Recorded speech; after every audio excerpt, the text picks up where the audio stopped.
Faleidejesus.com.br, estamos aqui hoje em Santo Antônio da Platina novamente. Nós somos apaixonados por esse lugar. Hoje nós temos a alegria de ter o Valésio aqui de Andirá. Valésio, para quem, se você vai conhecer um pouco o perfil dele, a gente vai gravar alguns vídeos hoje aqui. Hoje tem uma reunião aqui da Igreja do Senhor, reunidos em Cristo, nas casas.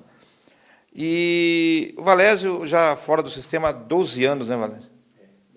12 anos fora do sistema, 9 anos dentro dos templos, também fora do sistema, porque ele nunca concordou com tudo lá. Você vai conhecer um pouco a história dele. Vinícius e Valésio. Mateus 19, 16 a 23, que é do jovem rico. E é um texto que não é comum se pregar dentro das denominações, e quando se pregam, distorce tudo. E ele aqui, Jesus, através dessa situação, ele dá alguns recados pesados para esse, eu costumo dizer, para este século, que é o século da heresia, que é o século das denominações, que é o século dos ladrões e salteadores e mercenários. E ele fala aqui, e eis que, aproximando-se dele, de Jesus, um jovem, disse-lhe: bom mestre, que bem farei para conseguir a vida eterna? E ele lhe disse: por que me chamas de bom? Eu vou passar só o comecinho aqui para entender. Se você discorrer o texto um pouco para baixo, eu faço questão que a gente vai falar um pouco dele. Você que já conhece a palavra de Deus, conhece muito bem esse texto. Quem chega para abordar Jesus é um jovem que é do sistema religioso da época. E ele não estava satisfeito com o sistema religioso. Dá para perceber aqui. E ele traz ali já um vício do sistema religioso, que é a submissão à liderança maior. Então, ele já confundiu Jesus. Ele já olhou ali e falou assim: bom mestre, que hei de fazer? Aí Jesus já vê, sonda o coração dele na hora e fala: por que me chamas de bom? Só há um bom. E hoje aqui na Terra, e nesse século, nós temos uma situação. Esses líderes do sistema, eles querem ser chamados de bom, quer ter títulos, quer ter tudo. Então, vamos começar aqui, Vinícius. Eu li aqui, por que me chama de bom? Não há um bom senão Deus. Se queres, porém, entrar na vida eterna, guarda os mandamentos. E ele diz o seguinte: tenho guardado. Tenho guardado os mandamentos. Todos eu tenho guardado. Quer dizer, ele vai lá e fala: Jesus já sabia disso. Já sabia que ele guardava. E ele fala assim: tá bom, agora que vem a pegadinha. Veja bem onde eu quero chegar.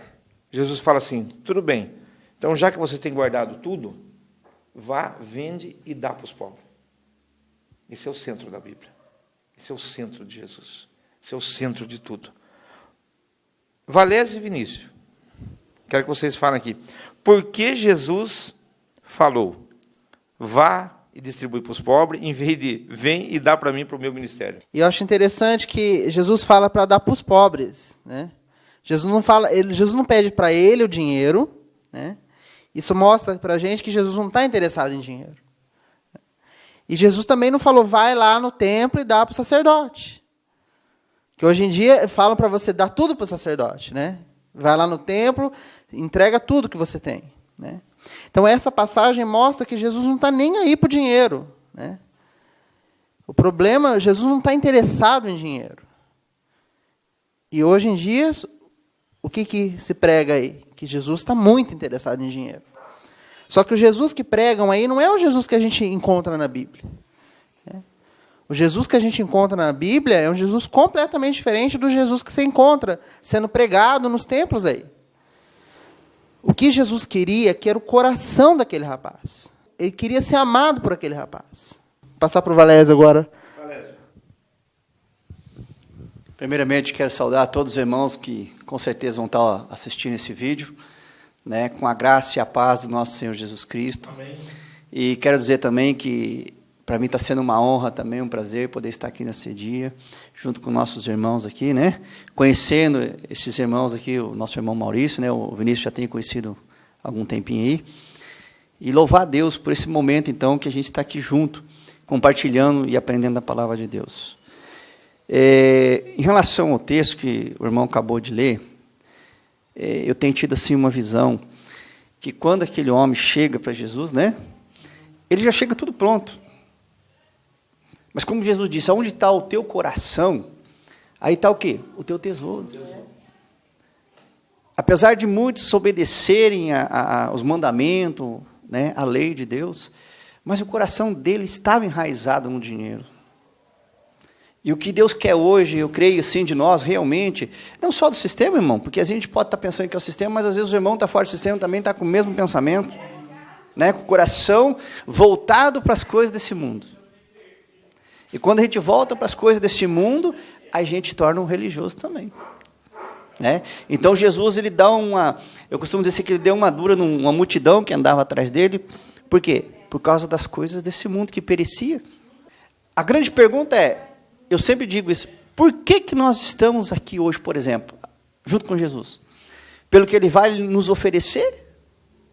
Ou pela vida eterna? Porque quando Jesus fala então com aquela multidão, ó, eles viraram e voltaram embora. E Jesus olha para os discípulos e fala assim, para os discípulos, vocês querem ir também? Pode ir. Mas aí eles respondem para Jesus, não, Senhor, para quem nós iremos? Só o Senhor tem palavra de vida eterna. Então aquele jovem estava ali perguntando para Jesus o que tenho que fazer para ter a vida eterna. E Jesus disse para ele falou, não, eu já tenho feito isso. Não. Só que na verdade ele não tinha, porque Jesus não havia morrido ainda, como é que ele tinha? Não tinha como. Não tinha. Não tinha, irmãos. Se a gente for analisar bem, ele não tinha vida eterna. Ninguém tinha. Porque a vida eterna, ela só vem após a morte de Jesus. Então, na verdade, eu vejo assim, que Jesus queria que ele se desprendesse dessas coisas desse mundo. E vou dizer uma outra coisa, irmãos. Hoje você vê uma pessoa rica aí, independente, as pessoas vão atrás dele, estão mais interessados nele, nas riquezas dele. Aquele cara, quando vira as costas para Jesus, Jesus não vai atrás dele, vem cá, vamos negociar aí, peraí. Vamos fazer um discipulado aqui, vem conhecer o sistema meu aqui depois, quem sabe, né? Não, Jesus não fez isso, o homem virou as costas e Jesus simplesmente deixou ele. Exatamente. Entendeu? Hoje não, hoje se a gente vê uma pessoa, né, não estou dizendo nós aqui, mas as pessoas estão mais interessadas nas pessoas, que nem o irmão até comentou outro dia num vídeo, jantares e eventos para os ricos, né? Você entendeu? Como eu já vi alguns aí, mas para os pobrezinhos a gente não vê. Só que não podemos esquecer que no reino de Deus, tanto o rico quanto o pobre têm o mesmo direito diante de Deus. Ele não faz exceção de ninguém. Exatamente. Não tem distinção. Né? Não tem distinção. A salvação é para todos. O milagre é para todos. Então eu sempre deixo essa pergunta e faço essa pergunta. O porquê que nós estamos, por exemplo, reunidos aqui hoje? Por aquilo que Deus pode fazer para nós, ou pelo que Ele já fez? Está tudo pronto. Está tudo pronto. Se nós estamos aqui, é porque Ele já fez. E quando o jovem então pergunta, bom mestre, ele fala, não, bom é meu pai. Porque o pai já fez tudo, desde o princípio ele fez tudo e descansou. A obra dele estava pronta, agora de Jesus ele não estava pronta ainda. A obra de Jesus ainda estava para ser concretizada. E só concretizou na cruz, quando ele disse, está consumado. Aí podia chamar ele de bom. Mas o único que podia ser chamado de bom é meu pai, porque realmente ele fez toda a obra que tinha que fazer das suas mãos e descansou. Agora Jesus não, ele estava com a tarefa ainda por vir, que era a pior de todas. Né? Então, por isso, eu entendo que Jesus falou, ó, bom é meu pai. Eu não, ainda estou caminhando ainda. Né?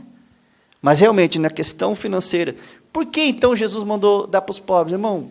Porque os pobres é uma maneira de nós compartilharmos a necessidade deles, igualar no reino espiritual. Né? Por que eles eram os unânimes e também eles compartilhavam ali em Atos, a igreja primitiva? Né? Por quê? Porque muitos não tinham o que comer muitas vezes. Muitos não tinham como sobreviver. Se levou lá em Números e Deuteronômio 14, por que Deus mandou dar uma parte do dízimo para as viúvas, para os órfãos, para os estrangeiros? Porque, irmãos, Deus sempre se preocupou com o homem. Deus sempre se preocupou com o ser humano. Se nem voltar no Éden, nós vamos ver Deus criando todas as coisas primeiro, depois o homem fala de todas essas frutas aqui, essas árvores, você pode comer livremente. Então Deus sempre, ele está na frente na questão sustentabilidade. Quando os discípulos, irmãos, por que eles vendiam tudo e entregavam aos pés dos apóstolos? Por quê? Era uma ordem de Jesus? Não. Era uma doutrina de Jesus? Não. Não. E por que então eles vendiam tudo e entregavam aos pés dos apóstolos? Sabe por quê? Porque naquela época existia uma grande perseguição. E aquele que se convertia a Jesus, ele não podia mais ficar onde ele estava. Se ele ficasse, ele morria. Então, era mais óbvio ele vender o que ele tinha e ir junto com o povo. Por isso que o povo fugia tudo junto. Se ele ficasse, ou ele morria, ou ele não ia poder usufruir dos bens dele. É o que nós vemos aí, né? O povo matando os nossos irmãos lá, decapitando aquelas coisas. Então, por isso que eles confiavam nos homens de Deus, nos apóstolos, para administrar aquilo que era deles, e tudo era em comum. E por que hoje... Era voluntário também. Não, com certeza. Entendeu? E muitos usam aquele texto na Ananias e Safira para poder amedrontar o povo. Entendeu? Então, então, se aquele texto fosse realmente uma veracidade, no sentido de que se não fizesse, Deus cairia morto, por que não cai morto hoje, então? Quantos anos? Eu mesmo, 49 anos de idade, nunca vi contar uma história dessa hoje. Por quê? Porque quando Jesus morreu, a história mudou. Tudo mudou. Tudo mudou. Né? Eu costumo dizer assim, irmão Maurício, que o grande problema hoje é pregar um evangelho onde Jesus não morreu. Porque se pregar o evangelho que Jesus morreu, é tudo diferente. É completamente diferente do que nós vivemos hoje. Tá? Nós não vamos precisar falar de dinheiro para ninguém, porque o próprio Jesus vai se encarregar de dar o sustento para cada um de nós, daquilo que for preciso. Ainda ontem eu disse para uns irmãos em Bandeirante, eu vou chutar assim, uns 30 anos que eu não sei o que é um dia sem dor. Mas nunca fiquei prostrado, Deus me sustenta eu na obra dele. Problemas de saúde para dar e vender. Aí o povo fala, mas por que Deus não cura você? Tudo tem um propósito de Deus. Então Deus sustenta justamente a hora que a gente não tem. A questão financeira, Deus sempre sustenta nós na obra do Senhor quando a gente não tem. Agora, no dia que eu depender de algum irmão fazer a obra de Deus, aí eu vou parar, porque não tem como. Não tem. Quando Jesus fala para aquele jovem rico assim, olha, vai e vende tudo que tem e dá aos pobres. Primeiro ele mostra que Deus tem a necessidade pelo pobre, não só a necessidade pelo pobre, mas ele queria mostrar para aquele jovem, e quer mostrar para as pessoas hoje, o que não é mostrado no sistema, Vinícius, a questão de você se igualar. Porque quando você vai lá ajudar o pobre, servir o necessitado, servir a órfã, servir a viúva, você entende o que é a necessidade, você entende que é o amor de Deus. E dando dízimo e oferta dentro da igreja, jamais você vai entender isso. Jamais. Você entendeu a colocação que eu estou fazendo? Então, se nós fizermos a obra de Deus, o amor de Deus, como ele disse lá para aquele jovem lá, falou assim, olha, vocês vai lá e distribui para os pobres. Ele estava dando um tesouro, uma pérola. Ele não estava falando para ele assim, você vai dar para o pobre. Tem alguém que prega assim, ó, se o jovem rico tivesse dado para o pobre, ele teria 7 vezes mais. Não, ele entenderia que ele não precisaria do dinheiro, ele entenderia que o amor de Deus seria suficiente para ele, e ele seria muito mais feliz do que tudo que está no coração dele. E se fosse hoje, amados, sabe o que seria feito? Se você chegar numa denominação com um carro melhor, com uma roupa melhor, e você chegar lá e perguntar para o líder lá dentro, chamar ele de bom, de lindo, de magnânimo, primeiro que ele vai adorar ser tratado desse jeito. Segundo, é que ele vai dizer que você tem que dizimar e ofertar naquela denominação, cumprir aquele ritual, para que Jesus esteja com você. Vocês entenderam? Dá para ficar claro para você aí que está vendo esse vídeo agora, você está em dúvida sobre o sistema, sobre dízimo, sobre oferta, Jesus está dando um recado para você. Acompanhe a gente pelo Facebook, pelo YouTube e pelo faleidejesus.com.br.